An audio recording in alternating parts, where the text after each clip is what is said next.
Well, my name is Jonathan Stutz. My dad is Lionel, and I live in Seattle, Washington. I'd like to thank you all for coming today and for honoring Sue.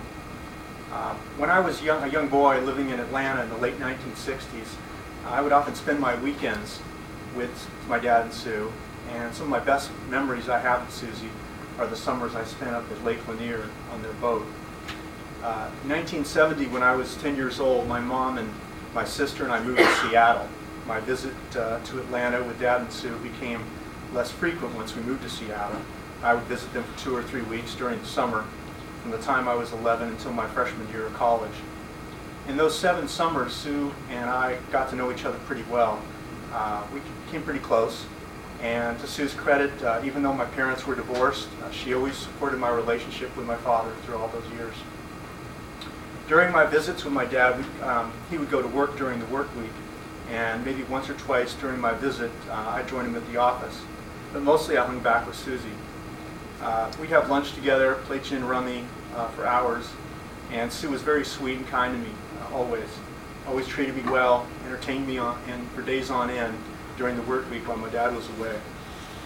My daughters, Katie and Jacqueline, now 22 and 19, enjoy a similar memory of playing cards with Susie on their visits to Georgia.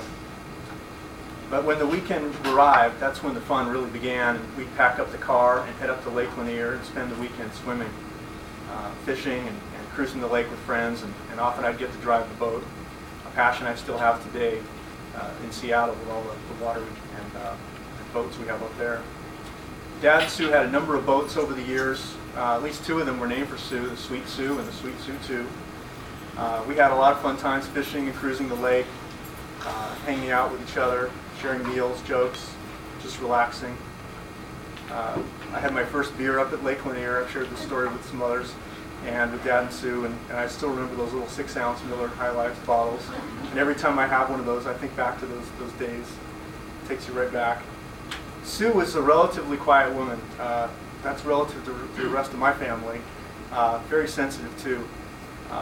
She was a good listener, extremely observant of people, and although she didn't always share her opinion with folks, I knew she always had one.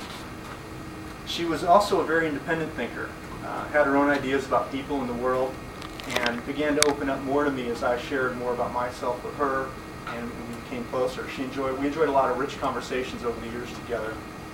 One story my brother Jeff shared at her funeral this past spring that I want to share with you was when Sue worked at C&S Bank in the 1960s. Sue was hired, C&S I should say, had hired their first African American teller, and not one of the other white employees was willing to train this employee except Sue. She stepped forward, trained this woman, coached her, and they became friends outside of work. Maybe this courageous and independent move occurred because of Sue's beginnings, of where she grew up. She grew up in Forsyth County. When Sue was growing up in the 1940s, Forsyth was a county traditionally mixed races. Then something changed. Some horrible events occurred, and nearly all the African Americans left Forsyth. Unusual for a city in the Deep South to be almost all white.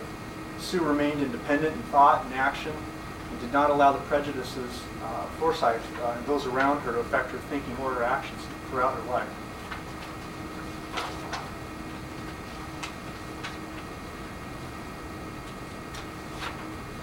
Sue was very strong in her opinions, and it could be stubborn. If you've met my dad, you know he's a pretty opinionated, strong-willed guy, and Sue was strong enough to stand up to him. And I believe he respected her for her ability to have an opinion, to stand by it, and defend it when it mattered. She was no pushover, and when it didn't matter, when it came to life's give and take, which is most of the time, Sue was easygoing, flexible, and easy to live with. She picked her battles, which is one reason why I think her marriage was a success. Sue was also a beautiful woman. As the musician John Mellencamp would sing, she could stop a clock in her younger years. So Sue was a woman that was strong, smart, and beautiful, and funny too. My dad loves a good sense of humor, and well, he likes a good sense of humor, but he loves a twisted sense of humor. If you know him, you know what I'm talking about. And Sue could be very funny and mischievous, and the story I've shared with a few of you before is when I was about 14 and spending one hot summer weekend on the boat. I had a particularly successful fishing day, so my dad pulled out the camera to take my picture with the fish. And I stood there proudly, bare-chested in my jeans, holding up the string of fish.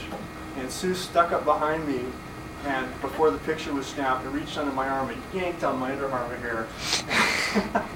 And man, I reacted so fast, instinctively just pulling back my arm. The fish came flying into my face. I didn't think it was very funny at the time, but Sue laughed so hard, and my dad laughed even harder, in tears. But I was very mad at the time. Now it's a very precious memory. Growing up, there weren't many women that I knew that loved sports, and Sue was one that was a rabid baseball fan too. Years later, as I would come through Atlanta on business trips or bring family to visit, Sue would ritually have the Braves game on TV, and we'd enjoy watching the games together. So anytime the Braves were just in Seattle, and I immediately think of Sue. So it's a warm memory. Sue had a lot of hobbies and interests beyond Braves baseball. They include sewing, teaching herself to oil paint. She completed a crossword puzzle just about every day, and for a time collected Beanie Babies, which I still don't think are worth anything, but that's another story. She was gentle, a very sensitive soul, as I mentioned earlier, and I just hope my words today help those of you here that did not know her very well to appreciate the joy and the gifts that she brought to all of us every day. I just want to thank you for the opportunity to share those with you. Thank you.